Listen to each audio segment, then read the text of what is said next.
আমরা এখন এসে গেছি কচুয়ায়, বাবা লোকনাথের জন্মস্থান।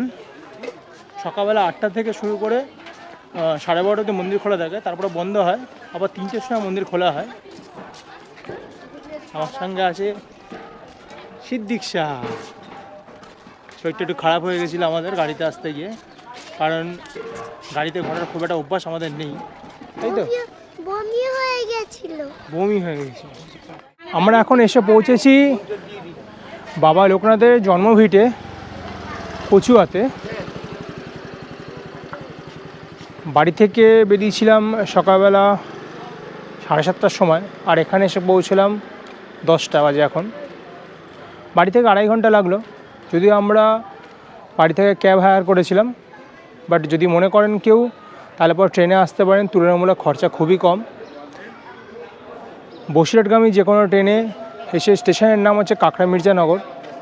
ট্রেনেতে টিকিটের দাম 10 টাকা, আর স্টেশন থেকে না, টিকিটের দাম মনে হয় 15 টাকা। আর স্টেশন থেকে আপনি মন্দিরে আসতে গেলে টোটোতে আসুন বা অটোতে আসুন, 10 থেকে 15 টাকার মতন তারা চার্জ করে। আজকে মন্দির প্রাঙ্গণ খুবই ফাঁকা।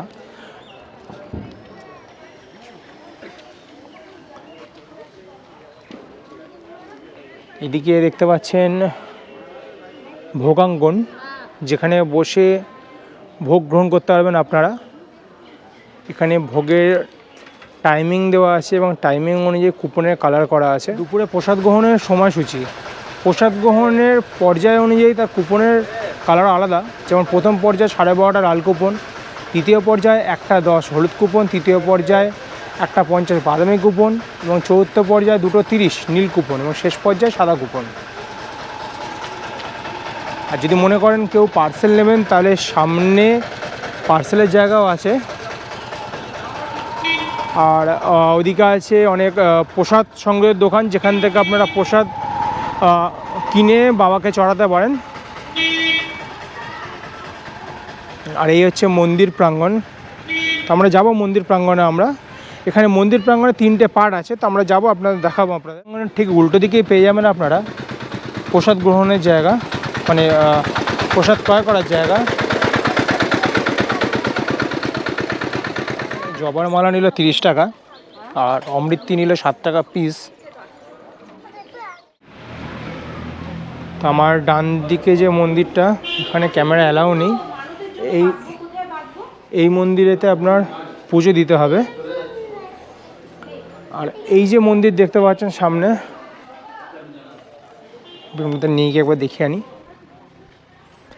এখান থেকে বুঝতে পারবেন ভালোভাবে। এই যে সামনের মন্দিরটি, এই মন্দিরে শুধুমাত্র ধূপকাঠি মোমবাতি এগুলো দেওয়া হয়। তার সঙ্গে ডান দিকে যে প্রধান মন্দির, সেখানে বাবার পুজো হয়। 12:30টার সময় এখানে বাবার আরতি হবে। যদি কেউ মনে করেন আরতি দেবেন, তাহলে সেখানে এসে আরতিও দিতে পারেন। আর এই যে মন্দিরটি দেখছেন, সোজাসুজি যে মন্দিরটি যাচ্ছে, এটা হচ্ছে স্নান মন্দির। মানে এখানে বাবার মূর্তি তৈরি করা আছে। সেখানে যদি কেউ মনে করেন, তাহলে সেখানে তারা এসে বাবাকে স্নান করাতে পারেন। এবং পেছনে যে মন্দিরটি দেখছেন, এই মন্দিরটিতে বাবার বিগ্রহকে চান করানো হয়। জল দিয়েও করাতে পারেন, দুধ দিয়েও করাতে পারেন। তো বাবা লোকনাথের পিতা রামনারায়ণবাবু চেয়েছিলেন যে তার পুত্র অর্থাৎ বাবা লোকনাথ যেন সন্ন্যাস জীবন গ্রহণ করেন, কিন্তু মা কমলা দেবী তিনিও যথেষ্ট পরিমাণে ঠাকুর ভক্ত হলে পরেও সে কোনোদিনও চায়নি যে তার পুত্র সন্তান সন্ন্যাস গ্রহণ করুক। কিন্তু বাবা লোকনাথ মাত্র 11 বছর বয়সে উনি সন্ন্যাস গ্রহণ করে গৃহত্যাগী হয়েছিলেন। আর পেছনে যে দুধপুকুর দেখালাম, সেই দুধপুকুর থেকে উনি শেষবারে এখান থেকে উনি চান করে উনি গৃহত্যাগী হয়েছিলেন। মা না চাইলেও মা কমলা দেবী বাবা লোকনাথকে কিছুতেই গৃহবন্দী করে রাখতে পারেননি। আর সেই জন্যেই মাত্র 11 বছর বয়সে তিনি তার গুরুর সঙ্গে গৃহত্যাগ করেন এবং চলে যান কলকাতার কালীঘাটে। বাবা লোকনাথের অনুগামীদের কথা অনুসারে বাবা নাকি জীবিত ছিলেন 160 বছর। ভাবতে পারেন, 160 বছর। মূল মন্দির থেকে সবেমাত্র বেরিয়ে এলাম আমরা। যেটি তৈরি করা হয়েছে শুধুমাত্র এখানে ধূপকাঠি মোমবাতি ইত্যাদি জ্বালানোর জন্য। তাছাড়া যার যা মানদ আছে সেই মানদের জন্য সে এখানে এসে দড়িও বাঁধতে পারে।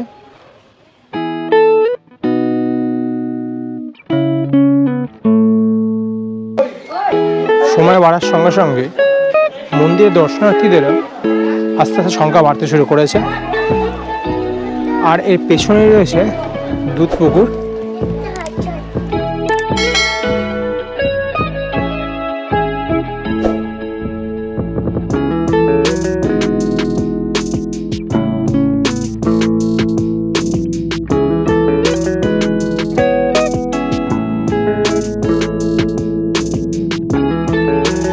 আমরা এখন এসে উপস্থিত হয়েছি দুধ পুকুরে। যে মন্দিরে বাবার মূর্তি স্নান করানো হয় ঠিক তার পাশেই দেখতে পাচ্ছেন, ঠিক তার পাশে রাস্তাটা দিয়ে এলে পরেই পেছনে পড়বে দুধ পুকুর। এই সেই দুধ পুকুর, যা সুন্দরভাবে বাঁধানো, খুবই পরিষ্কার জল। আর এই দুধ পুকুরেই বাবা 11 বছর বয়সে যখন গৃহত্যাগ করেছিল, তখন লাস্ট টাইম বাবা এই পুকুর থেকে চান করে গৃহত্যাগ করেছিলেন।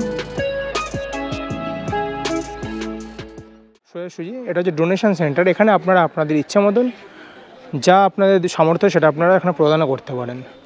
ডান দিকেতেও পেয়ে যাবেন প্রসাদের দোকান, তাছাড়া মন্দিরের আবার সামনেও পেয়ে যাবেন সারিবদ্ধভাবে অনেকগুলো প্রসাদের দোকান। মন্দিরে বাবার যে প্রধান মূর্তি, মন্দিরে বাবার যে প্রধান মূর্তি, সেই মূর্তি কৃষ্ণনগরের কারিগর দিয়ে তৈরি করা হয়েছিল। এই যে মন্দিরটা দেখছেন আমার পেছনে, বাবার যে মূল মন্দির, এই মন্দিরে এখানকার লোকেদের কথা অনুযায়ী এই মন্দিরটা যেখানে তৈরি হয় সেখানে আগে দুর্গাপুজো হতো। তারপরে যেখানকার প্রতিষ্ঠাতা মন্দিরের ডাকনাম দাদু, যাকে দাদু বলেই সবাই চেনে, উনি এই মন্দিরটি তৈরি করেন। তো চলতে চলতে চলে এসেছি প্রধান মন্দিরের সামনে। এই মন্দির নিত্যগোপাল শাহ ওরফে দাদু আজ থেকে 34 বছর আগে প্রতিষ্ঠা করেন। এটি হচ্ছে বাবার প্রধান মন্দির, যেখানে বাবার পুজো অর্চনা করা হয়, অঞ্জলি করা হয়। আর এই মন্দিরের ভেতরে ছবি তোলা নিষেধ। 12:30টার সময় এই মন্দিরেতে অঞ্জলি হয়। আগে যখন মন্দির ছিল না তখন এইখানেতে দুর্গা পুজো করা হতো, কিন্তু পরে নিত্যগোপাল শাহ ওরফে দাদুর তত্ত্বাবধানে এই মন্দিরটি তৈরি হয়। আর উনি হচ্ছেন এই মন্দিরের প্রতিষ্ঠাতা বা প্রাণপুরুষ। তো চলুন একবার মন্দিরটা দেখে নেওয়া যাক।